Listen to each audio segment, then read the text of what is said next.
Përshëndetje të nderuar miq, po afrohemi drejt zgjedhjeve të 28 dhjetorit, ku Kosova, qytetarët do të vendosin për kuvendin e ri dhe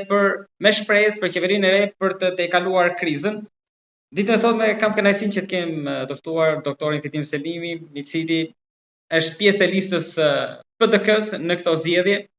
Doktor, përshëndetje dhe faleminderit shumë. Përshëndetje, me ndërshoflet juve, ju faleminderit. Doktor, ne kemi folur më parë për krizën politike, për shkaktarët, për situatën jo vetëm politike dhe për të sigurisë, por ndërkohë që ju tani do ta luftoni, siç e keni thënë, të keqen nga brenda. Do jetë më e vështirë kështu apo do të jetë më e lehtë përballja në parlament, me shpresën që të jeni atje? Proceset zgjedhore janë proceset cilat janë nevojshme për të kriju apo për të arrime kom shëndetin e një organizimi shoqëror dhe shëndetin e shtetit në përgjithësi. Ne jemi përballë me proceset shumë të zgjedhore që nga çlirimi, por mendoj si një proces zgjedhor i cili na thret është procesi zgjedhor i tanishëm. Dhe konsideroj që aktualisht jemi në një situatë që do duhej detyrimisht të reflektojmë për gjendjen materiale të njerëzve tonë, për gjendjen e sigurisë njerëzve tonë, për gjendjen që është katandisur arsimi në Republikën e Kosovës, për katandisjen e shëndetësisë në Republikën e Kosovës, për prishjen dhe zbehjen e raporteve me subjektet, me shtetet dhe gjithë faktorët të cilët kanë kriju, kanë sponsorizu dhe kanë mundësu njohjen dhe një tendencë zhvillimore të mirë të Republikës Kosovës me simotrat në raportet me simotrat në Europë dhe në botë. Reflektimi do të jetë i thellë kësaj here sepse kjo katandisje është si një situatë midis një procesi shumë të mirë, shumë të pranueshëm zhvillimor dhe shumë të suksesshëm, dhe kjo pengesë është një pengesë që i ndal proceset, jo vetëm që i ndal, po që i kthen shumë mbrapa proceset e zhvillimit të Republikës Kosovës. Çka është më e keqja? Aktualisht ne edhe këtë proces zgjedhor po e fillojmë, apo subjektet politike të cilat garojnë në garën për Parlamentin e Kosovës dhe për organet qeverisë të Kosovës pastaj, janë ndodhur apo janë hedhur në një pozitë të pabarabartë për shkak se pikërisht pushtetarët të cilët në një farë forme janë duke ushtruar në vazhdimsi një poqë natyrës juridike mbi institucionet e vendit, e mbojnë pushtetin dhe ne jemi detyruar që në këtë përkujdesje jo legale, jo legjitime, ta mbojmë edhe procesin zgjedhor. Konsideroj që vërejtjet që kanë shku, mendimet dhe veprimet që kanë dalë konkretisht nga gjykata kushtetuese për jo legitimitetin e udhëhesësve të shtetit që të kryejnë njëjtën kohë funksione edhe qeveritare, edhe parlamentare edhe funksione të tjera, faktikisht kanë mbetur të papërgjegje në mungesë në një arbitri funksional apo arbitri ekzekutiv për me i zbatu gjitha ato vendime. Pa dëgjueshmëria, mospërfillja e Albin Kurtit krijon një situatë pasigurisë dhe një situatë pasigurisë për jetë, nga se faktikisht të gjithë ata që mendojnë ndryshe edhe në këtë fushatë zgjedhore fatkeqësisht janë ballafaqur me një gardian të publikut apo gardian të mjeteve publike, mjeteve të informimit, ku në rast se e shpreh dikush nga qytetarët mendimin e tij, do të ballafaqohet me fyrjet, me sharjet dhe linçimet nga më të rëndat. Dhe kjo shtron pyetjen, si do të kemi mundësi ne që të japim përgjigje krejt kësaj situate ku instrumentet e pushtetit që i ka në dorë Albin Kurti me qeverinë e tij kanë shku deri në atë moso edhe në fushata zgjedhore, po e keq përdorin financat publike përmes cilave po bojnë oferta korruptive te rinia, te qytetarët, te grup moshat e ndryshme, te kategoritë e ndryshme, të cilët në një farë forme përmes një marrje apo përmes një përfitimi të njëkohshëm apo të momentit ka mundësi që të devijojnë nga përcaktimi objektiv për votimin përkatësisht për vlerësimin e tyre. Dhe kjo është një situatë e një rrezikshmërie mjaft lartë, por megjithatë, besoj që qytetarët e Republikës Kosovës në rend parë duke u ballafaqu me shtërpsinë e veprimit të kësaj apo këtyre organeve qeverisë do të reflektojnë nga kjo periudhë që ka kalu, sepse dëshmi më të mirë për pafuqinë, për pa aftësinë, për keqpërdorimin, se kjo periudhë të cilën po e lëm pas nuk mund të ketë për qytetarin për të korrigjuar në votimin për përcaktimin për qeverisjen e re. Doktor, ndryshe nga zgjedhjet e nënshkurtit,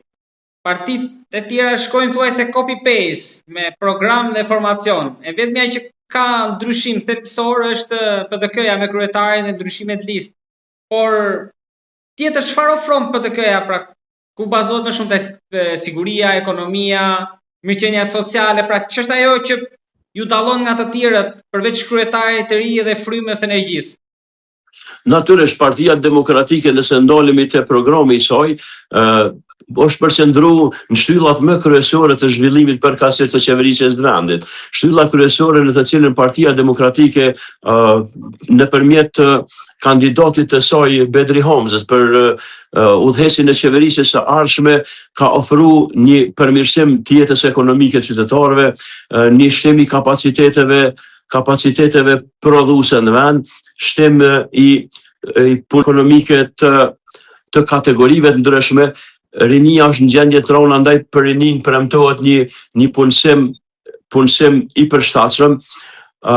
Shporta e qytetarit ka shënu një degradim shumë të rëndë, andaj premtohet që në start rritja e pagave për 50%. Gjitha kategori tjera ndihmojnë në mënyrë kontinuele përmes një ngritje të hyrave të tyre dhe të ardhave të tyre. Për shëndetësinë ofrohen pako edhe ofrohen mundësi nëpërmjet cilave të gjithë ata që kanë nevojë për ndihmë shëndetësore, duke filluar nga varësit për trajtim kronik të sëmundjeve të ndryshme, ofrohet një përkujdesje e vazhdueshme në të cilën qytetarët e Republikës Kosovës nuk do të jenë në gjendje të paguajnë, sidomos ata të cilët kanë domosdoshmëri për blerjen e vazhdueshme apo për marrjen e vazhdueshme të terapisë. Po ashtu në çështjen e sigurisë përqendrohet dhe premtohet që do të kemi një siguri ndryshe, një siguri më të lartë. Kryeministri i nderuari Bedri Hamza ka pasur disa vizita në Shtetet e Bashkuara të Amerikës dhe në disa vende tjera, në të cilat e ka konfirmu edhe një herë qëndrueshmërinë edhe besueshmërinë e Kosovës për Kosovës. Prandaj ne po përpiqemi përmes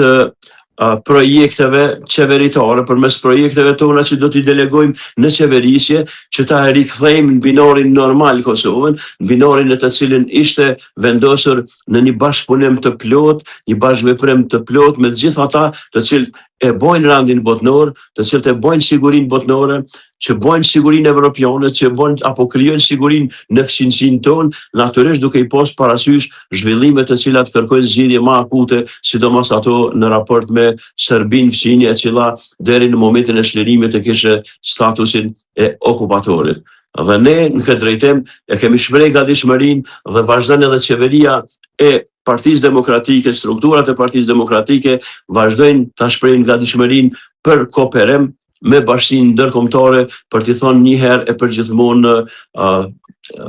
për t'i dhënë fundin raporteve të rregullta apo raporteve ekzistuese me fqinin tonë në Serbinë. Doktore, diçka kam, ju lutem, sipas pritshmërive dhe nga perceptimi duket që asnjëra nga partitë nuk do ta kalojë e vetme pragun, pra 50%, 51%. A ka vijat kuqe PDK-ja për koalicione? Unë mendoj që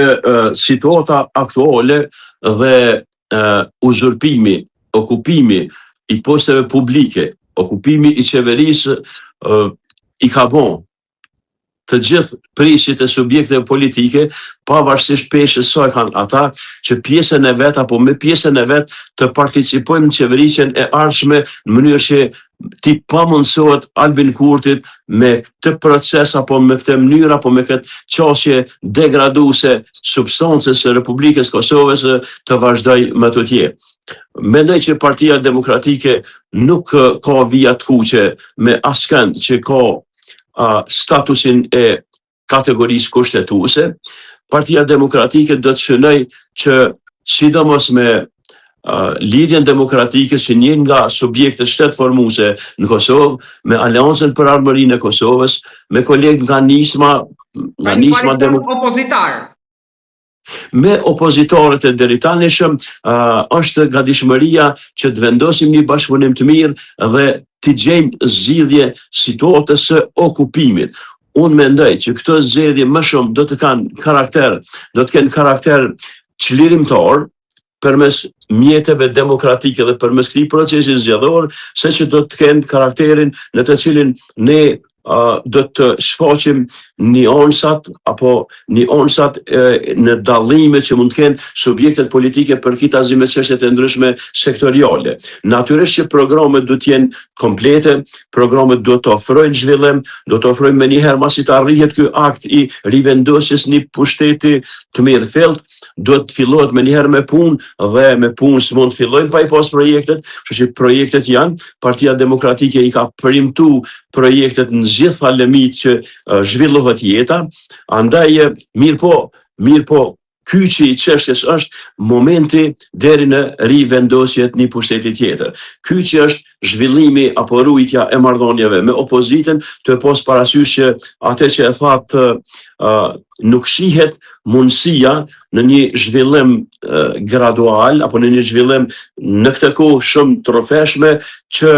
të ndodh një rrotullim, që të ndodh një përmbysje e madhe. Natyrisht ka më ndodh ngritje, sepse mendoj që mësimet mëdha ka marrë elektorati përkatësisht, antarësia e lëvizjes vendosje kanë marrë mësim të madh që nuk mund të arrijmë përmes asoj çështje destruktive të liderit të tyre, jo që s'u arrin ata vetë me pjesën e vet që kanë synu apo që kanë pretendu një prosperitet, por e kanë vrejt dhe gjithë ata që janë të arsyeshëm që mënyra se si është qas ndërtimit apo zhvillimeve në udhëheqje të shtetit është shumë rënuese, shumë shkatërruese. Ka shanse që atë që qytetarët kanë pas kohë mjaftueshme një vit për ta parë kush është autori i krizës në Kosovë, ta prish të balans diaspora? Unë mendoj që diaspora në një mos caktuar është mobilizuar dhe pjesa që nuk ka qenë në mënyrë aq fanatike e mobilizuar. Tash është mobilizuar për faktin që e ka përjetu destruksionin të cilin e kemi po me sytë tonë dhe të cilin e kanë po të gjithë qytetarët e Republikës Kosovës. Përveç pjesës tjetër që ju takon subjektet politike edhe vetë diaspora, me njerëzit të cilët i kanë taku apo që kanë votu në pritje për ndonjë zgjidhje më të mirë edhe për ata, sondazhe dhe kemi relacione me njerëz nga diaspora, të cilët për vite më tepër në këtë periudhë e kanë braktisë kursin e lëvizjes vetëvendosje dhe kanë braktisë çështjen të cilën e ofron lideri i tyre Albin Kurti. Shpresoj këtu do të jetë një mundësi që të jetë një befasi e mirë për faktin që nuk kemi deklarime publike të mëdha për mënyrën se si do të përcaktohen, mirë po që shpirtnisht njerëzit janë të lodhur, shpirtnisht njerëzit janë të përgatitur me i zgjat dorën cilës do formë apo cilës do reformë e cila e bën ndryshimin edhe të pushtetarëve. Doktor, të falenderoj shumë për bisedën, uroj shumë suksese dhe që këtë mandat në këtë legjislaturë ju të jeni në kuvend. Të falenderoj shumë. Faleminderit juve, respekt.